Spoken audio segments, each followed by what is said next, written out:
Hey, aujourd'hui, on parle de ma table au plasma, ok? Je me fais poser tout plein de questions. Où est-ce que je l'ai pris?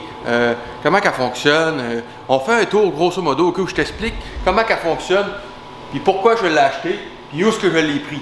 Ok, je peux pas rentrer en détail comment elle a été fabriquée, puis tout ça, parce que c'est quand même l'idée de Pierre-Luc Poirier, c'est lui qui les fabrique, ici à Québec. Mais, on fait le tour, puis je te montre ce que j'aime de cette table. Check ça, mais avant, on va la fermer, ok? Yeah.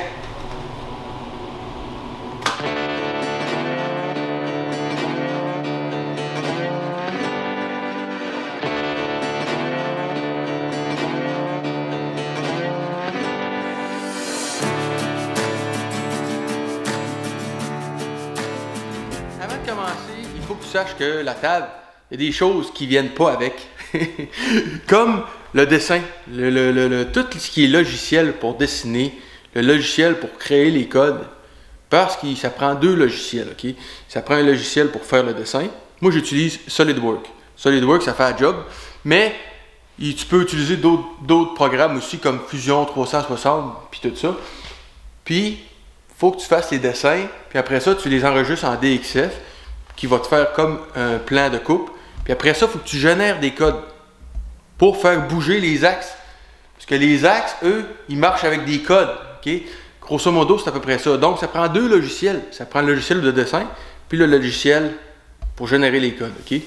Ils appellent ça des G-codes. Moi, j'utilise SheetCam. SheetCam, ça coûte 150 $ US, puis tu peux faire le nombre de lignes que tu veux, parce que c'est des lignes de code qui dit, exemple, OK, là, tu vas amorcer, après ça, tu vas aller à droite, après ça, tu vas faire un rayon de 2 pouces, après ça, tu vas... C'est tous des codes, OK? C'est à peu près ça que ça fait, OK? C'est SheetCam qui génère ça pour ensuite mettre dans la machine. Puis après ça, la machine, c'est super facile. Tu loads ton dessin, tu mets ton point 0 à la bonne place. Là, présentement, elle est fermée pour le bruit, mais c'est facile à gérer. Tu loads ton point 0 à la bonne place. Un coup que les codes sont bien faits, par contre, tu sais. Il y a aussi le plasma. Le plasma, il ne vient pas avec la table. Moi, j'ai opté pour le Hyperderm. Okay? Hyperderm, c'est une bonne compagnie, même très bonne compagnie. Okay? C'est un peu plus commercial. Puis moi, j'ai pris le XP45. XP45 pour 45 ampères. Dans le fond, ma table, là, je ne suis pas capable de couper plus qu'une demi-pouce. Un demi-pouce, elle a son quota. Okay? Elle est au bout, tu ralentis ta vitesse de coupe, puis tu es capable de faire de quoi d'acceptable. Plus que tu grossis ta machine, plus que tu peux couper épais. Mais des machines comme ça coûte cher pareil. Okay? Elle a une entrée CNC, dans le fond, ce qui veut dire que l'ordinateur, il parle à la machine, puis il dit quand amorcer, puis quand arrêter, au lieu d'avoir quelqu'un qui pèse sur la détente. Tu sais, la détente de la torche elle-même, ça fait le même principe, sauf que là, c'est l'ordi qui dit déclencher. Ensuite de ça, il y a une torche dessus, mais regarde, c'est une torche 180 degrés. Il y en a qui inventent des choses, okay, à mettre des torches avec des torches 90, avec un principe qui va faire actionner la détente. Mais dans ce cas-ci, ok, j'ai la torche 180 degrés, puis ça aussi, c'est une affaire qui coûte un peu plus cher. Il faut que tu payes pour la torche 180 degrés, ok, parce qu'elle est bien droite, tu vois, je ne serais pas capable de couper avec ça, là. Fait que ça aussi, c'est... Là, le COVID me joue un tour. J'ai fallu attendre 3 mois pour mon XP45, ok. Le COVID a fait que les pièces étaient discontinuées. Je ne sais pas quel fiage qui s'est passé là, mais j'ai attendu longtemps après mon placement. OK, là, je m'apprête à peser sur Enter, OK, pour couper mon enseigne. Mais j'ai fait un double check. Regarde ce que j'ai fait. J'ai tapé mon crayon sur la buse. Regarde, j'ai fait une petite ligne exactement en bas où mon dessin était, puis en haut, pour comparer, voir si j'étais centré. Puis figure-toi donc que j'étais un quart de pouce, pas centré. C'est comme un extra safe pour être sûr de réussir. Ok, je t'avoue que je suis pas le meilleur là-dedans, moi, là. Mais là, je m'apprête à peser sur Enter. Tu sais quel morceau, toi? Il est gros pareil?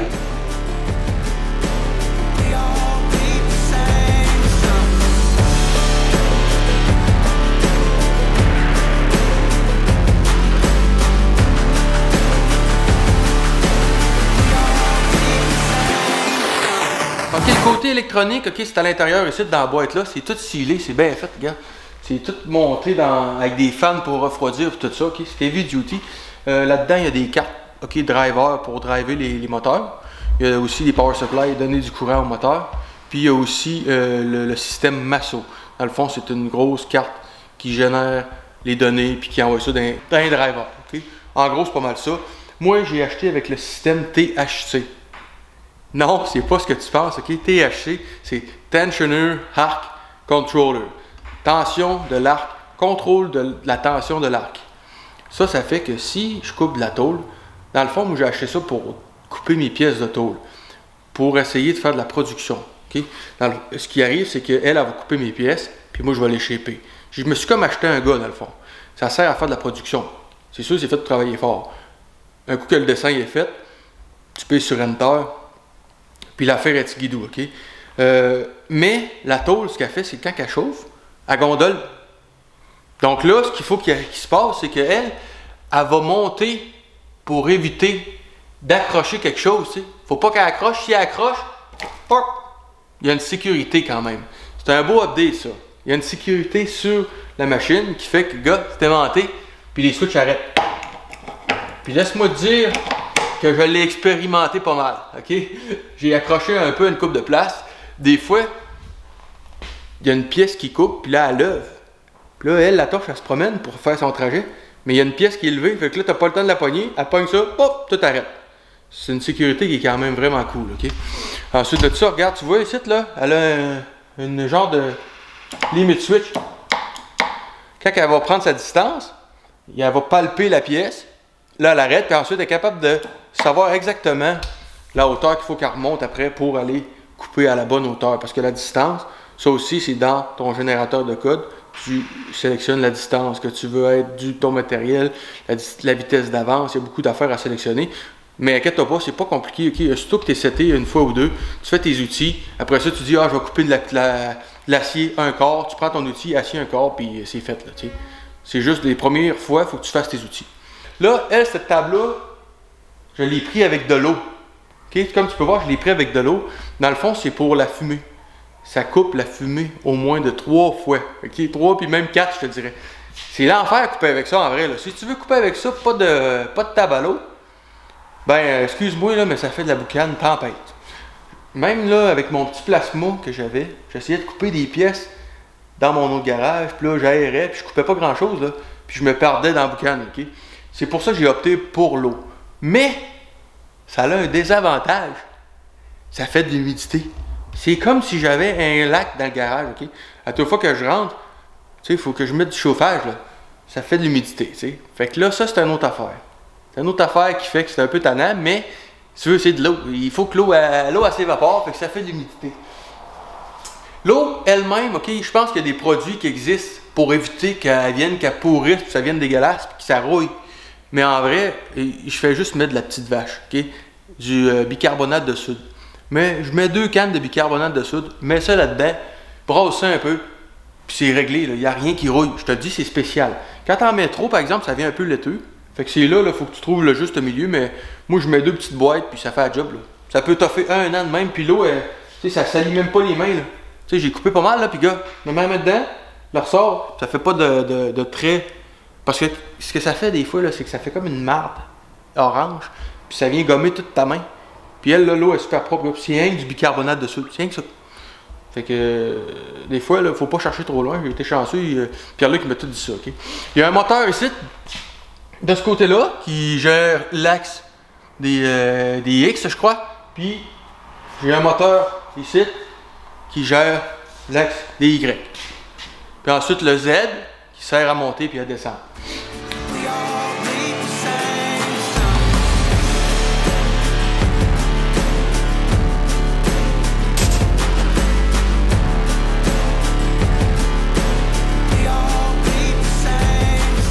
Cette table-là, ok, Pierre-Luc, ce qu'il fait, c'est qu'il conçoit des tables aussi pour Rotary. Rotary, ça veut dire qu'il met un outil rotatif là-dessus. Puis, ben, il peut graver le bois. Fait qu'il fait comme des gravures de bois. Fait que cette table-là est conçue pour faire ça, ok? Et tout ce qu'il y a à faire, c'est rajouter un moteur de ce côté-là. Parce que tout est fait pour avoir 2 moteurs, un chaque côté. Puis là, ben, quand il va forcer contre le bois, parce que quand tu machines du bois, il faut que tu aies une certaine pression. Ben là, il est capable d'avoir plus de force. Puis c'est le même qui est fait. Il a décidé aussi, c'est une bonne idée, je trouve, il fait rouler sur des genres de poulies sur un chaffron. Tu vois, c'est un cole rod rond. Fait que quand il est trop magané, mettons, ben là, ce qu'on a à faire, c'est de le tourner. Tu le tournes de bord, tu slackes les vis, tu le tournes un quart de pouce, puis tu tombes encore du neuf. C'est une bonne idée, pareil. Moi, je l'ai fait faire sur mesure pour moi parce que je voulais m'en servir. C'est ça qui est le fun avec Pierre-Luc, c'est que tu peux faire tes tables sur mesure. Moi, je voulais m'en servir pour être capable de m'asseoir en dessous. Regarde, les pattes, ils passent. Je l'ai fait mettre à ma hauteur. Dans le fond, si je m'assis, ben, je vais être capable de travailler dessus. Normalement, c'était ça que je voulais faire avec. Mais je me suis rendu compte que là, si je mets une plaque d'acier, mettons, je me installe une belle grosse plaque d'acier, ben là, je brise ma plaque, je me ramasse carouille de l'autre bord, là, tu sais. Fait que là, c'est plus tannant, parce que là, l'acier coûte cher, ça ne me tente pas de la faire rouiller. Puis si je mets une grosse planche de bois, ben après 2-3 jours, là, je me ramasse à elle ronde, madame, l'humidité pognée dedans. Fait que là, je vais y aller probablement avec un plastique ou une plaque d'aluminium. C'est sûr, l'aluminium va me coûter cher, mais je vais l'avoir pour tout le temps. Puis je vais pouvoir la mettre là-dessus, puis pouvoir travailler dessus. Tu vois, même là, on a fait une grosse enseigne, puis je m'en sers, ok, elle est super droite. C'est tellement rigide, là, parce que là, la table est faite en 4x4 un quart, ok. Il y a une grosse différence, ok, c'est très rigide, je l'ai à vie, là. Ce qui arrive, c'est qu'ici, tu achètes des kits qu'il faut que tu montes toi-même. Souvent, c'est des tôles pliées avec des bolts, ou ce que je me suis fait dire en tout cas, puis ça fait que la table est un peu chambranlante, puis elle n'est pas très rigide. Fait que tu pèses dessus, puis tu sais, elle grouille un peu, puis là, c'est ça au saut. Moi, là, je te le dis, elle grouillera jamais. Elle pèse, là, tempête. Elle est faite en 4x4, un quart à grandeur en dessous, le frémage, ok? Tu peux voir. Fait que c'est super rigide. Dans le coin, à l'autre bout, en arrière, j'ai comme un drain, je sais pas si tu peux voir en dessous, là-bas, là, c'est un drain comme un drain de maison. Tu démanges ça, puis j'envoie ça ici dans mon drain, je te dompe ça là-dedans, puis je la vide, là, tu sais, je fais un drainage là, très simple. Je me suis acheté des tuyaux plastique noir, là, je te raboute ça, je te dompe ça ici, puis ça dompe super bien. C'est le fun parce qu'il vient te l'installer, ok? Il prend le temps de venir te l'installer. Il fait la première coupe avec, il fait sûr qu'elle fonctionne. Il offre une maudine de bonne garantie, ok? Je peux l'appeler n'importe quand si j'ai un problème, il vient. Là, je vais y faire probablement, ok? Tu peux opter pour avoir un écran tactile. Parce que là, moi, je l'ai pris avec l'ordi. Puis tu sais, c'est ça parce que tu prends 3-4 boutons, pas plus. Tu sais, tu fais promener la tête, tu la mets à sa place, tu zérotes tes zéros. Puis tu fais ton bouton Origin Point. En tout cas, puis tu sais, c'est simple, le Space Center, il fait sa job là. Fait qu'avoir eu un écran tactile, j'aurais pu me débarrasser de ça. J'ai déjà sacré ma souris à l'eau, là. J'en ai déjà scrappé une. Parce que là, je l'ai accrochée, plouf, elle est tombée là, puis là, c'était fini, elle était à la batterie. Là, ça l'est avec un fil, fait que c'est pas super, là. Tu sais, si je l'échappe dans l'eau, là, c'est pas top shape. Fait que là, mon intention, c'est vraiment d'essayer de pogner ça, puis de sacrer ça dans mon petit meuble là. Je me suis fait un beau petit meuble, ok, un petit meuble là pour faire mes braquettes sur mesure quand j'ai envie d'en faire, ok, ça va super bien, gars. Je me suis fait un petit setup avec un ordinateur. Je suis capable de travailler debout avec mon clavier là. Puis je fais mes codes comme ça, là, tu sais. J'ai aussi la belle petite télécommande, regarde, ça fait bien. Quand que je vais aller me faire un point à quelque part, je pogne ça comme ça. Puis je m'en vais m'installer, mettons, parce que je peux pas tout le temps être proche, puis je veux être sûr d'arriver à la bonne place.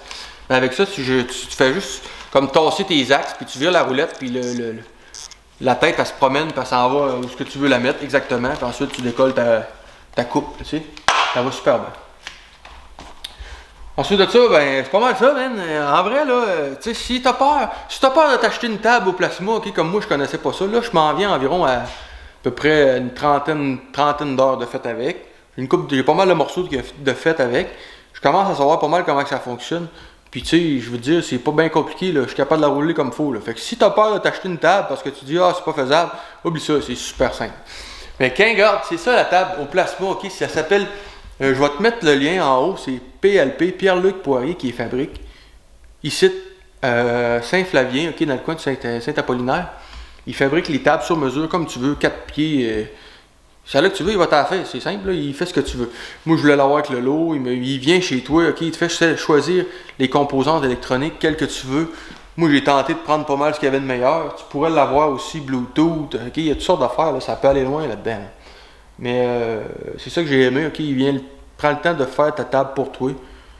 Puis ça fait, ce qui est trippant, c'est que c'est dur d'avoir des pièces québécoises, ok, c'est dur d'avoir des outils. Moi, je trouve ça dur d'avoir des morceaux québécois. Puis là, celle-là, j'ai fait le tour, j'ai essayé de trouver de quoi qui était pas pire pour avoir, tu sais, justement un bon service. Puis j'ai trouvé Pierre-Luc, ça fait super la job, là, je suis super content. Fait que c'est ça, ok, au niveau mécanique puis tout ça, ok, je te dirais, je connais pas tant ça, mais il y a des limites switch un peu partout pour être sûr que ça brise pas. Là, dans le futur, j'aimerais être capable d'y installer un crayon dessus, pour être capable de dessiner. Tu sais, des fois, là, le métal, il coûte cher, puis tu veux pas faire d'erreur. Puis des fois, je crée un dessin moi-même, puis je pense qu'il est correct, puis j'aimerais ça le dessiner avant. Tu sais, tu le dessines avant, là, tu check, finalement, ça va m'en prendre un petit peu plus là, tu sais, ou... Parce que des fois, comme là, mes marchepieds de Ford 1947, mes marchepieds d'International 1947 que j'ai fait, ok, je les ai coupés avec ça, tu sais, tu les coupes avec ça, ça fait bien, mais il y a quand même une fois que je l'ai manqué. Puis là, je me suis rendu compte, j'ai dit, c'est plate, là, parce qu'il me manquait comme un quart de pouce, c'est pas grand-chose, mais c'est trop pour pas être capable de faire la pièce, fait que tu sais, c'est ça, là. J'aimerais ça être capable d'avoir un crayon dessus. J'ai déjà vu ça, ok? Il y en a qui mettent des crayons. Tu mets un crayon dessus, fait que tu es capable de faire un contour. Puis après ça, tu mesures tes affaires, puis là, mon dessin est parfait. Ensuite, tu peux le couper, tu sais. Puis pas avec ça, moi, je veux m'en servir comme production. Fait que là, je vais couper l'extérieur de la pièce. Puis s'il y a des places que je veux emboutir ou quelque chose, je vais mettre des données. Mais je vais prendre le crayon. Après ça, tu coupes l'extérieur de la pièce, puis tu prends ton morceau, puis toutes tes données sont rentrées, tu sais. J'aimerais ça être capable de faire ça. Donc là, je suis en train de graffiner un petit peu là-dedans pour essayer de trouver. Mais ça va, je vais l'avoir tranquillement pas vite, là, tu sais. Peut-être aussi que ça serait bon d'avoir une genre de grosse bouse de rubber qui protège les rails du dessus. Je veux pas, je travaille, je soude, puis je boffe, puis tu sais, je veux pas la rail. Ici, la se ramasse que, tu sais, des fois, elle est sale pas mal. Pour l'instant, c'est pas alarmant, on s'en fout, là, mais tu sais, il y a des wipers, puis ça essuie. Mais j'aimerais ça peut-être avoir une bouse pour cacher ça, là, tu sais. Ça aurait peut-être été un petit update qui serait pas pire. Mais autrement que ça, j'ai rien à dire. Ok, la table, elle va vraiment bien. J'ai fait des bons projets avec. Je fais des grosses enseignes. Moi, ce que j'aime justement, c'est créer des enseignes. Parce que ça, c'est comme un peu de l'art. Il faut essayer de représenter l'idée de la compagnie. Il faut essayer de créer quelque chose. Puis c'est là que moi, je tripe là-dedans. C'est un peu pour ça que je l'ai acheté. Pour créer des enseignes puis faire de la production. C'est exemple, je fais une série de pièces. Ben, c'est comme un gars. Là, elle me coupe mes pièces. Puis moi, j'ai fait. Là, ça va super bien. Si tu as des questions, là, ok, je t'invite à aller voir en haut. J'ai mis le lien. Tu peux appeler, je vais mettre le numéro de téléphone à Pierre-Luc. Puis ça va lui faire plaisir de te répondre, ok? Ça fait plus que 20 ans qu'il fabrique des tables, qu'il travaille là-dedans. Il y a une shop de machinage, il y a toutes sortes d'affaires. Puis il va être capable de te la faire sur mesure, tu sais. C'est vraiment cool. La table PLP Pro CNC 4x8, ok? La dimension, c'est 4x8.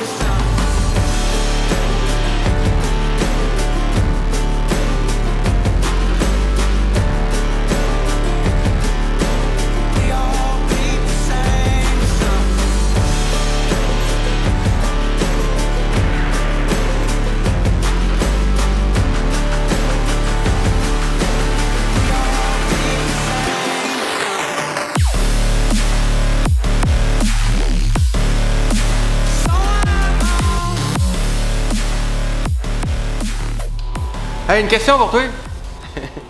Ok, les gars qui connaissent ça, c'est pas pire. Mais mettons là, moi je savais pas que c'était ça. Si tu veux couper un trou à l'intérieur, une pièce, puis il y a des trous à l'intérieur, tu peux-tu couper ça à la ligne? En dedans de la ligne? En dehors de la ligne? C'est ça qui arrive. Quand tu génères tes codes, il faut que tu choisisses tes coupes.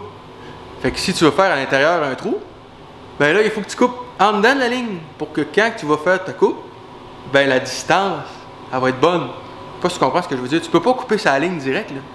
Puis quand tu vas couper l'extérieur de ta pièce, peu importe c'est quoi la forme que tu vas faire, faut que tu coupes à l'extérieur de la ligne pour avoir ta pièce, tu sais.